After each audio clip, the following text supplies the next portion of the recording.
Hi everybody and welcome to Scottish Autism. I'm really pleased today. I'm joined by Emma McCaffrey. Hi Emma. Hello. And her mum Alison there as well. I'm really pleased that Emma's come along because a few weeks ago, actually was it maybe before Christmas, Emma? It was before Christmas, wasn't it, your premiere? Yeah. You very kindly invited me along to watch the premiere of your film, Bunch of Tangled Wires. And I was so impressed. On a number of levels, I was really impressed because it takes, I think, a lot of courage to tell your story in the first place. It takes even more courage to film it and put it out there.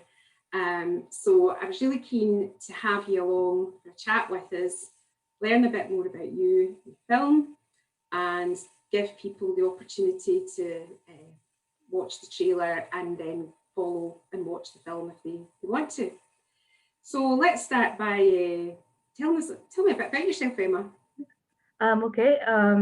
So my name is Emma.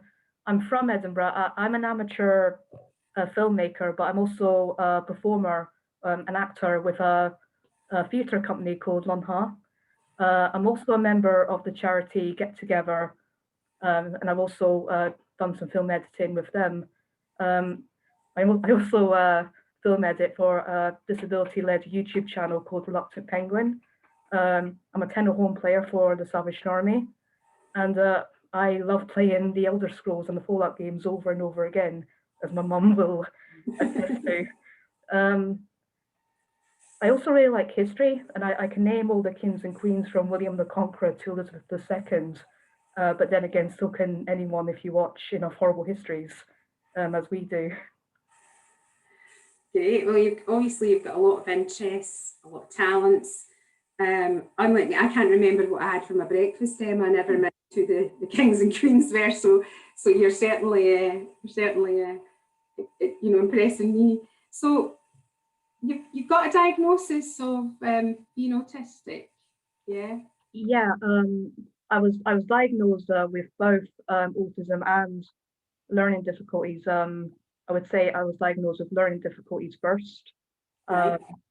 And then I was given the label Asperger's syndrome or high functioning autism at 11, but I just prefer to call myself autistic. We probably think they had some idea that I had autism when I was younger, but it took a while to get the diagnosis. Thankfully, it got there before I went into high school.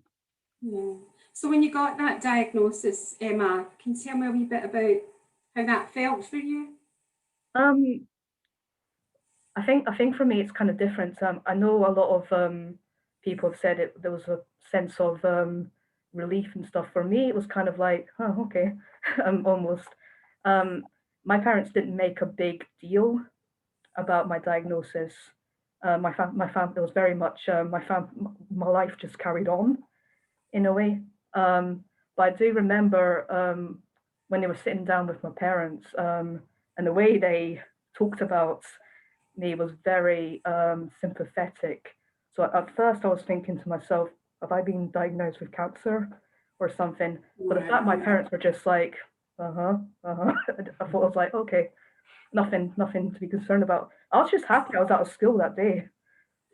Deal. It wasn't so there was no sense of relief. I think I always knew I was different. So the fact I then received a label, I didn't feel any sense of relief until I was probably about 15. So a couple of years, that's when it hit me that, oh, okay, this is quite a life-changing, or it should have been a life-changing experience, in a way. And can you say a bit more about that? In what way do you think it was a life-changing experience? I think I was just used. I think I was just used to being treated differently, I guess, especially in the school environment. My family is I've got a younger brother and two sisters, and they always treated us the same. But in school, I'd always had support. So I guess, and I was always getting tested as well to do other stuff. So it wasn't anything new to me. What's the word? It wasn't until high school where they stopped giving me support. And there was one time they have these classes where they talk about diagnosis or other social things. And the teacher said to me, "Oh, by the way, we're doing a lesson on autism, but you don't have to be there." And I was like, "Why?" And they said, "Well, you might find it upsetting." So I thought that was kind of weird. And I said, "Oh, I'll go anyway." But when I went to that class that day, they said, "No, you don't have to go in."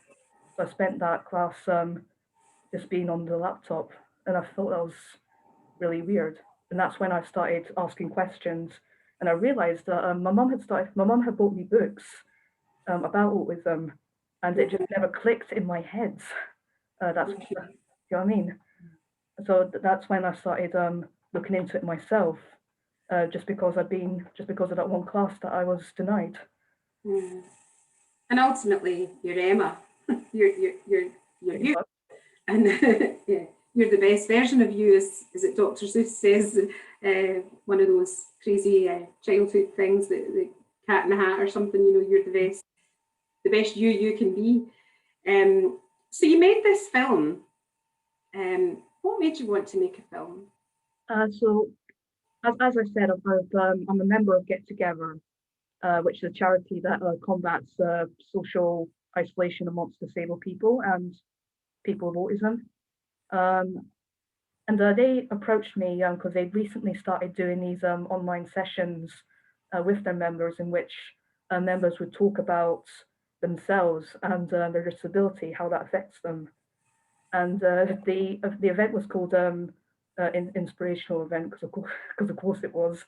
But essentially, I was approached by one of their leaders and said, there's 4 or 5 autistic people that want to do an event together to talk about themselves, and we were wondering, because you do film editing, is there a good documentary or a good film that we could perhaps show?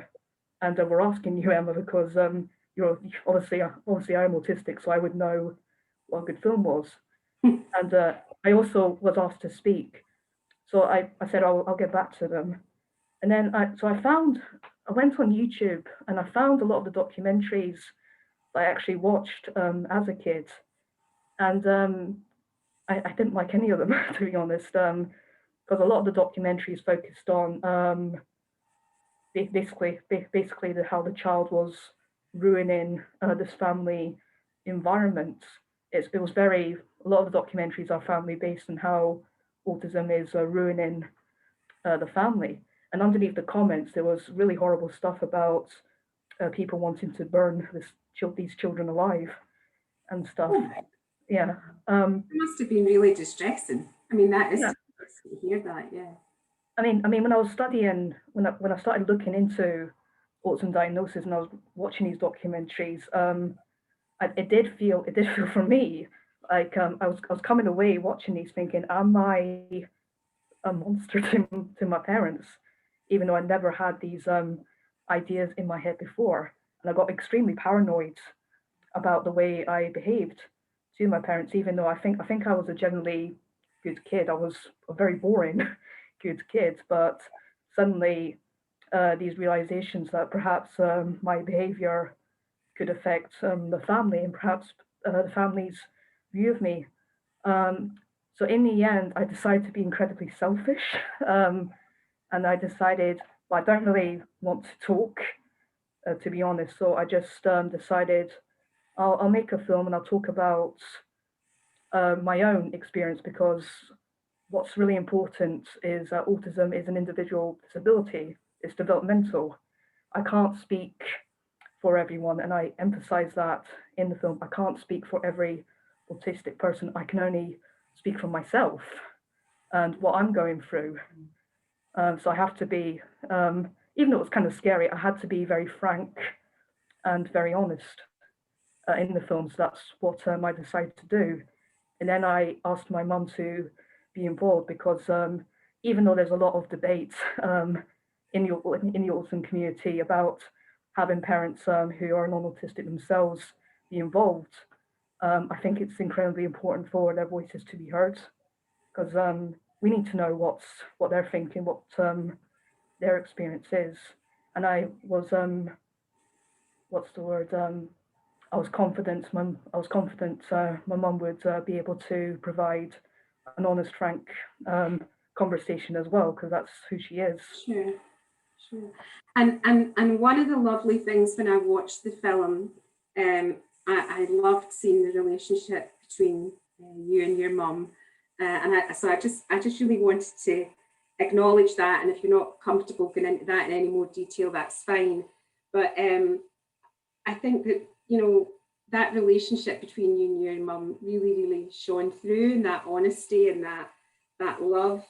Um, is there anything more you'd want to say about that? I mean, your mum's obviously been a great support to you, and you I think she shielded had a me. family, and you know all of that. So I think she shielded me from a lot of possible discrimination that I could have faced as a child and as a young teen.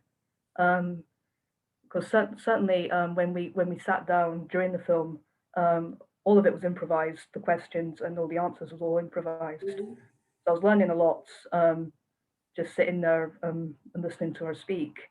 I mean, I didn't know about parents coming up and saying to her, it must be very difficult with Emma at home and stuff, because I was a very shy person outside of the home and in school.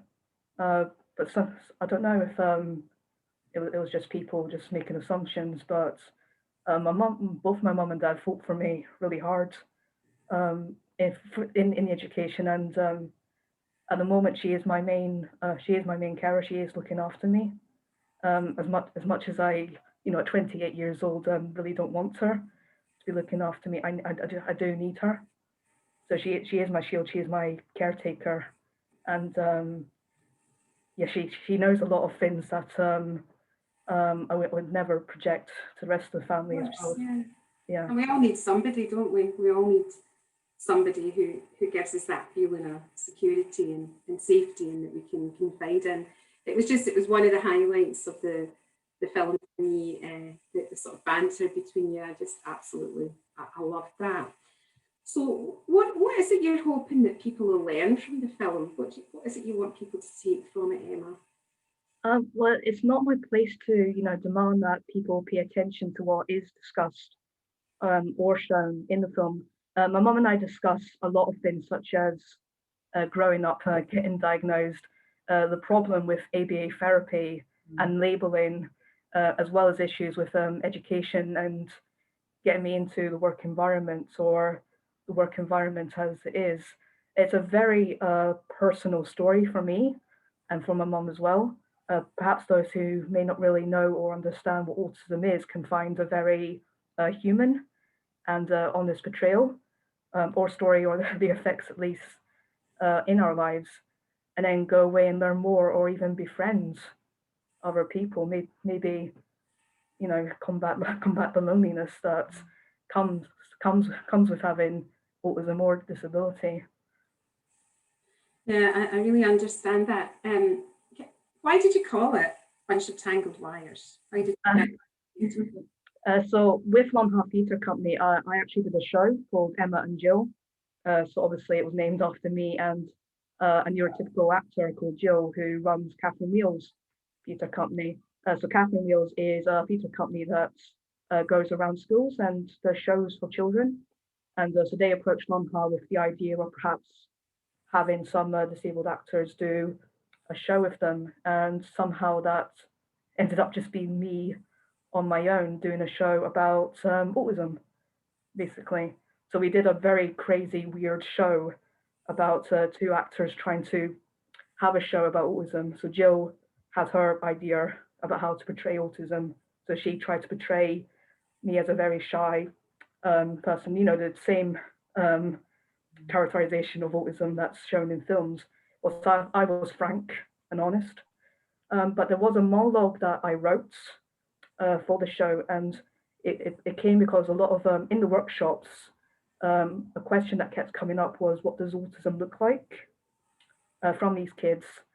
So my illusion, because I like to use illusions, was that autism is kind of like having tangled wires from headphones.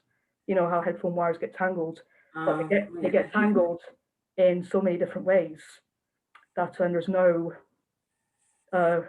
single way of getting them tangled, and that's what autism is. It's an individual disability. We have two wires at the back of our brain that are tangled, like headphone wires, and there's no single way they've been tangled. So it affects us differently, and that seemed to work.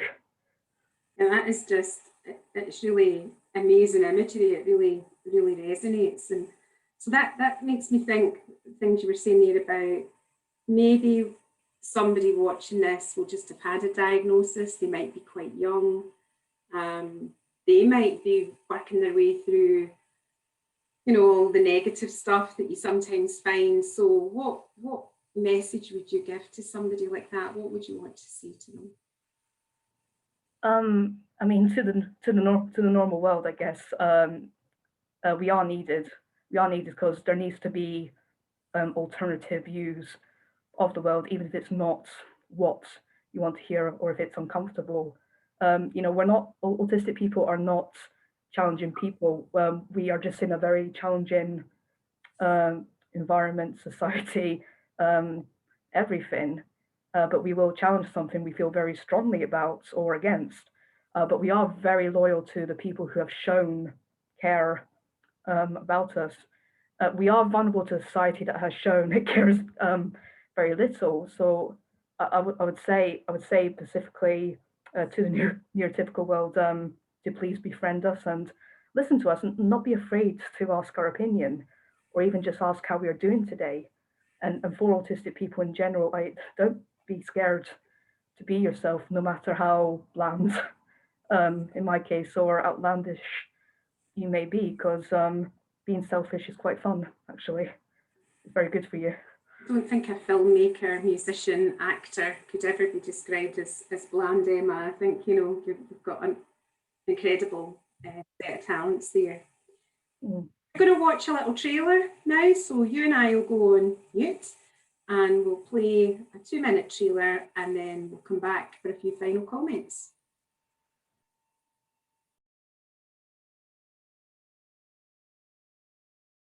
I watch other documentaries about autism or any condition or disability. One thing that strikes me is that often it's shown to be a negative thing. It's a negative thing that impacts often the child that's featured or the adult, and also negatively impacts the family. A lot of these documentaries focus on the negative, and the whole thing to me seemed to be like, this could be your life, thank God it's not. And for me, looking at it as an autistic person, it's generated very negative feelings about myself.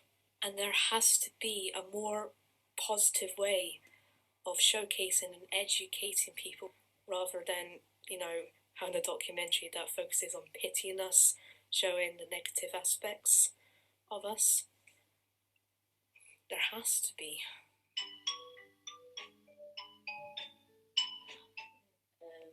I mean, I had an obsession with musicals as I got older.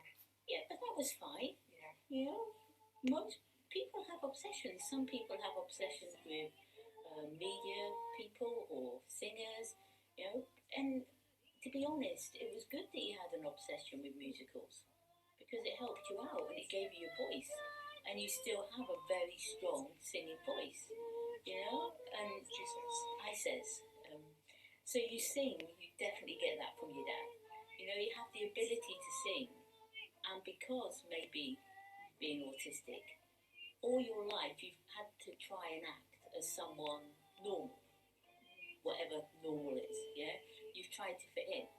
And so the singing and the acting and your love of musical theatre has combined to make you who you are today.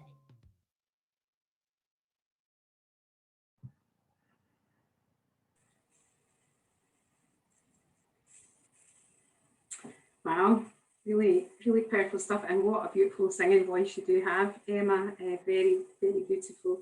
I just want to say the thumbnail on the channel, I actually posted the video to a Facebook page dedicated with autistic people, and there was it was very positive feedback, but I got 3 angry faces, and immediately the comments started defending me, saying, "Oh, it must be the thumbnail." So immediately I thanked everybody about it, and I said, "Sorry, I'm not very good at thumbnails."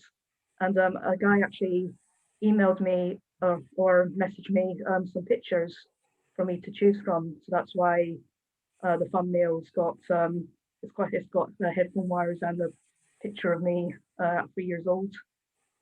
So I guess a big thank you for that. That's pretty cool. I mean, people always have a view, and what you've gone to great lengths today to say is that it's important to be your authentic self, and it comes across in the film. So do you have another project in mind? What's going to come next, Emma? Well, I'm still working with Get Together. I've done a reaction series and interviews with the members, basically to give them a chance to discuss their lives and disabilities. For the members of Get Together, the chance to be open and honest with their friends is very important to them. So that's my side project at the moment. I'm still acting. I'm doing some performances and writing murder mysteries. I just did one in January the 25th, and I'm still working on my YouTube channel. So obviously, where the film is, feel free to subscribe and just check what I'm looking on. Selfish plug-in, I know, but definitely shameless plug. Get it right in there. Definitely get the plug in. I hope people will take you up on that offer, Emma. I really enjoyed it, and as I say, I felt very privileged to be asked, and wish you all the best, and very warm thank you from all of us at Scottish Autism to you and to you, Alison, for joining us today. And I really hope that people will come to your site and watch your excellent film in Drove. So thank you very much. We really appreciate it. Thank you.